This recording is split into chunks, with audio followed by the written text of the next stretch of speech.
Hey everybody, thank you so much for joining me today on my YouTube channel, Dear Kendra. This is Kendra and I am here today to talk to you about something very exciting, and it is Chaga. Do you know what Chaga is?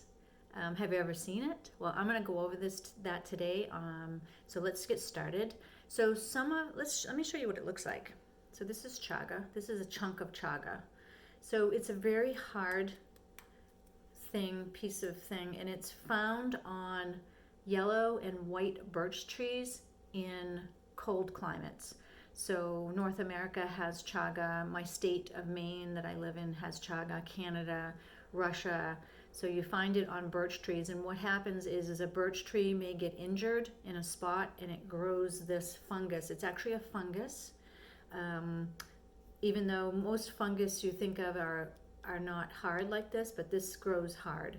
And it grows on the outside of the tree, and you harvest it by walking in the woods and searching for it, and then you cut it off with an axe, and you can use it in all kinds of medicinal ways and tea, things like that I'm going to go over in just a couple of minutes.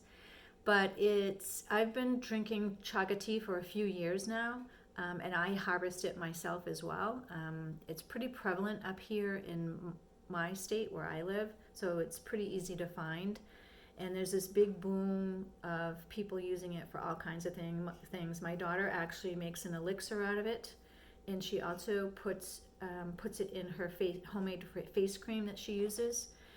Some of the benefits of chaga: it's a nutrient-dense superfood, is what they call it, and it slows the aging process, lowers cholesterol, it prevents and fights cancer.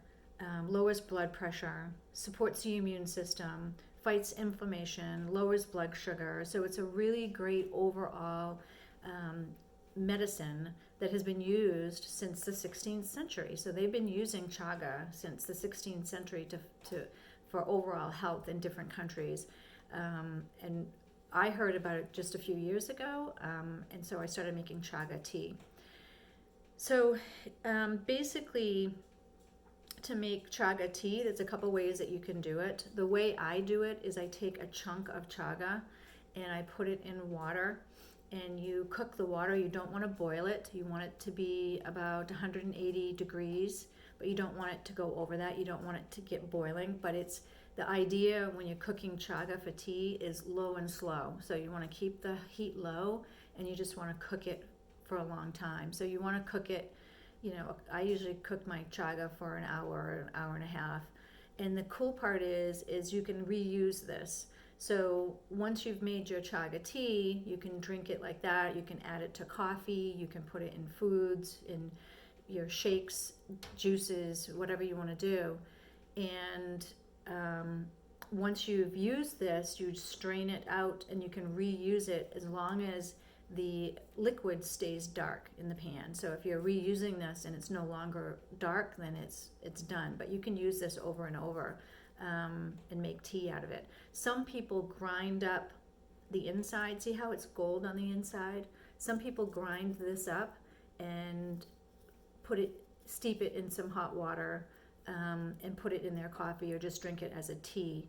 It kind of tastes like tea, sort of like black tea. It's not a bad taste. It's not, doesn't have a lot of flavor to it, in my opinion. If you get some chaga that you cook and it's tasting, I don't know, it has a funny taste to it or a musty taste to it, then there's mold in it, and you don't want to use that. But it doesn't really have a whole lot of flavor in it. But the way I used to do it was I'd cook it up and I'd put it in glass jars in the refrigerator and keep it in the refrigerator, and then I would put it in my coffee when I drank coffee and add it to my coffee. These days I'm caffeine free, so this is going to be great for me. I just picked this up from my daughter. My son-in-law harvested this, and I'm going to make some chaga tea out of it and drink this either in combination with my herbal tea or just plain with like this. The amount of dosage each day, like if you're drinking tea, is 2 6-ounce cups of tea. You don't really want to go over that. So 2 6-ounce cups of tea, you're good for the day, and off you go with your antioxidants. but it's a very interesting medicine. It's known as the king of herbs. And it's interesting to me because we can literally, in the state that I live in, we can literally go outside and find it and harvest it and then cook it up and use it in all kinds of things. Like my daughter uses it when she makes her homemade face cream. I use it in tea. She also makes like an elixir out of it.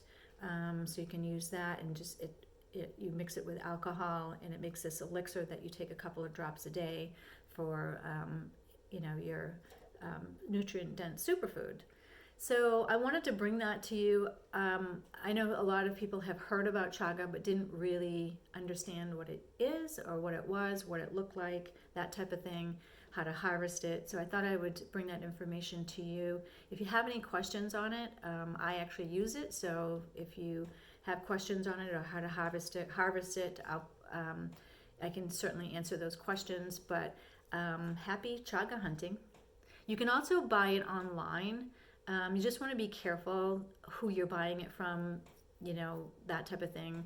And you'll see also food items or lotions and stuff like that that'll have sometimes chaga in it. But you can buy it online as well. I think it's best just harvesting it fresh, obviously, so like any herb. But anyway, thank you so much for joining me today. I hope this was interesting for you, and I hope you go out and find some chaga for yourself.